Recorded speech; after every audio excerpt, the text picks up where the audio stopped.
जोङो बै फेक लिडार गावखौ देखायफानाय लिडारफोरनिफ्राय जों जानगाराव थानो नांगौ आरो रं कनसेप्टखौ गार बर' बिजों फरायनानै गेदेर मानसि जाया बर' बिजों फरायनानै इन्जिनियार डाक्टार जाया बर' बिजों फरायनानै केरियार दानो हाया बे रं कनसेप्ट खुलुमबाय देग्लाय 2023 मायथाइयाव जाय फरायसाफ्रा मेट्रिक आनजादाव उथ्रिसारबाय बिथांमोननो गाहाम हामलायनाय जासिबाय आफाबुंलावरिया बे फरायसा बिथांमोननो बोर होथों बिथांमोननि जिउआव मोनफ्रोमबो आनजादाव बिथांमोना साक्सेस जाथों आरो बिमा बिफा लुबैनाय आरो जोंनि हारिया लुबैनाय बिथांमोना बेखौ मोगथाङाव मावनो हाथों आरो साफा साफा गोग्गो सुबुं जानो हाथों मोजां मानसि जानो हाथों बेखौ आफाबुंलावरिनो आरज खालामबाय नोंथाङा जे सोंथि सोंनाय जे आथिखालाव जोंनि गेदेर गोलावफ्रा बा माहारियारि आफादनि मानसिफ्रा बर' बिजोङाव सोलाबा बर' बिजोंनि जि थासारि दा आं बेखौनो बुंनो सानो जाय गेदेमा बिथांमोनहा गोबाव संग्राम खालामनानै जोंनो मोनसे बिजों होलांबाय जाय बिजोङाव फरायनानै जों सोलोंथाइ मोनबाय बर' मिडियाम एलपि स्कुलनि थाखाय एमइ स्कुलनि थाखाय गोबां मानसिफ्रा संग्राम खालामनो नांदों संग्राम खालामालासिनो सोमावसारामालासिनो जोङो बिजि गरसेबो मोनाखै ओंखायनो दा जाय गेदेमा बिथांमोनहा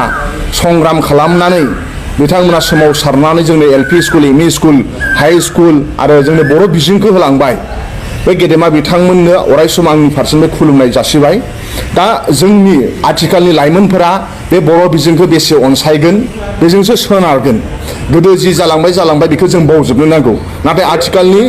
यां जेनेरेशना फैबाय थानाय समाव जोंनि गेदेमा बिथांमोना जि होलांबाय बेखौ जों बोरै अनसायगोन बेखौ जों बोरै फोथांगोन बेखौ जों बोरै भबिष्यतनि थाखाय लांबाय थागोन बिनि थाखाय जों आथिखालनि जेनेरेशना बिनि थाखाय जानजि खाफ्रानांगौ आरो रं कनसेप्टखौ गार बर' बिजों फरायनानै गेदेर मानसि जाया बर' बिजों फरायनानै इन्जिनियार डाक्टार जाया बर' बिजों फरायनानै केरियार दानो हाया बे रं कनसेप्ट ओंखायनो माखासे फेक लिडार दङ जाय गावखौ माहारियारि आफादफोरनि दैदेनगिरि होननानै बुंनानै लायो नाथाय गोसो सिङाव नङा ओंखायनो गोसो सिङाव जि दङ बेखौबो सायाव मावनो नांगोन नों जुदि लिडारब्ला नोङो बुंनायजोंल' नङा नोंनि न'खरावबो सोलिनो नांगोन नोंनि फेमिलिनि गेजेरावबो बे सोलिनो नांगोन ओंखायनो जोङो बै फेक लिडार गावखौ देखायफानाय लिडारफोरनिफ्राय जों जानगाराव थानो नांगौ ओंखायनो जोंनि गेजेराव मोजां लिडार दङ जेरै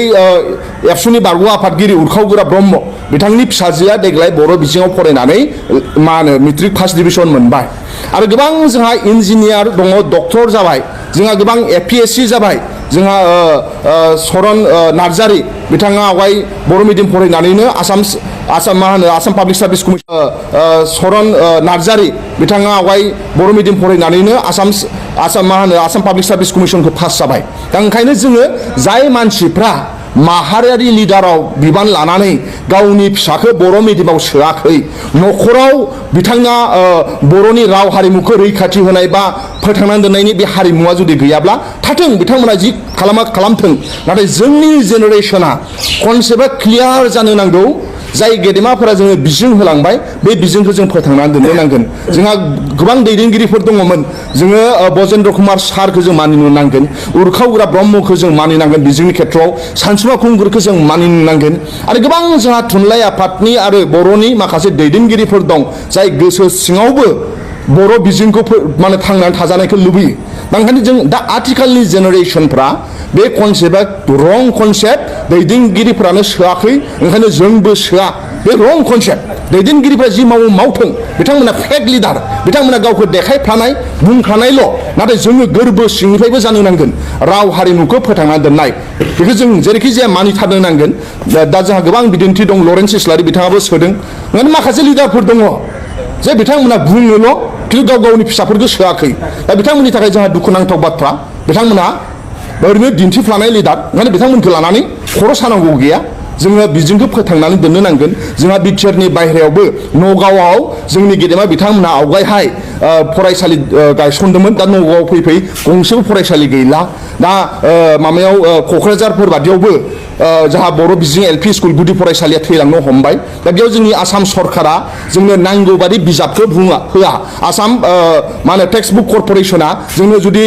10 लाख टेक्सट बुक नांगौब्ला 5 लाख 8 लाखल' साफायो जायनाखि टेक्सट बुकआ क्राइसिस आरो बयनिफ्राय देरसिन जोंनि फोरोंगुरु बिथांमोननो नांगौ बादि साइन्स टिचार गैया नांगौ बादि मेथ्स टिचार गैया ओंखायनो नांगौ बादि रिजाल्टखौ जोंनि फरायसाफोरा खालामनो हायाखै जुदि जोङो टेक्सट बुकखौ सम मथे मोनो जुदि जोङो maths teacher science teacher English teacher मोनफ्रोमबो बर' बिजोङाव जुदि थायोब्ला जोंहा बेनिफ्राय बांसिन रिजाल्टखौ जोंनि फरायसाफ्रा खालामनो हायो जोंनि फरायसाफोरनाव टेलेन्ट दङ बे टेलेन्टखौ जों जेरैखि जाया एक्सप्लर खालामथारनो नांगोन आं मोनसे एग्जाम्पल होनि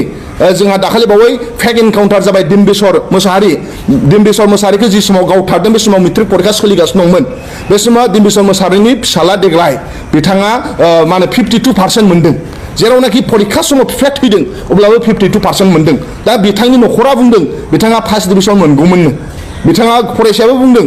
माने न'खरनि मानसिफोरा बुंदों आसा दंमोन फार्स्ट डिभिजन मोननायनि नाथाय बे थासारियाव फरायनाय गाबगु खुगु जाबाय गोसोआ बायबाय ओंखायनो जोंनि गेजेराव गोबां टेलेन्ट फरायसालि गायसनदोंमोन दा नगावआव फैयै गंसेबो फरायसालि गैला दा माबायाव क'क्राझारफोर बादियावबो जाहा बर' बिजों एलपि स्कुल गुदि फरायसालिया थैलांनो हमबाय दा बेयाव जोंनि आसाम सरकारा जोंनो नांगौ बादि बिजाबखौ होआ आसाम मा होनो टेक्सट बुक कर्परेसना जोंनो जुदि 10 लाख टेक्सट बुक नांगौब्ला 5 लाख 8 लाखल' साफायो जायनाखि टेक्सट बुकआ क्राइसिस आरो बयनिफ्राय देरसिन जोंनि फोरोंगुरु बिथांमोननो नांगौ बादि साइन्स टिचार गैया नांगौ बादि मेथ्स टिचार गैया ओंखायनो नांगौ बादि रिजाल्टखौ जोंनि फरायसाफोरा खालामनो हायाखै जुदि जोङो टेक्सट बुकखौ सम मथे मोनो जुदि जोङो maths teacher science teacher English teacher मोनफ्रोमबो बर' बिजोङाव जुदि थायोब्ला जोंहा बेनिफ्राय बांसिन रिजाल्टखौ जोंनि फरायसाफ्रा खालामनो हायो जोंनि फरायसाफोरनाव टेलेन्ट दङ बे टेलेन्टखौ जों जेरैखि जाया एक्सप्लर खालामथारनो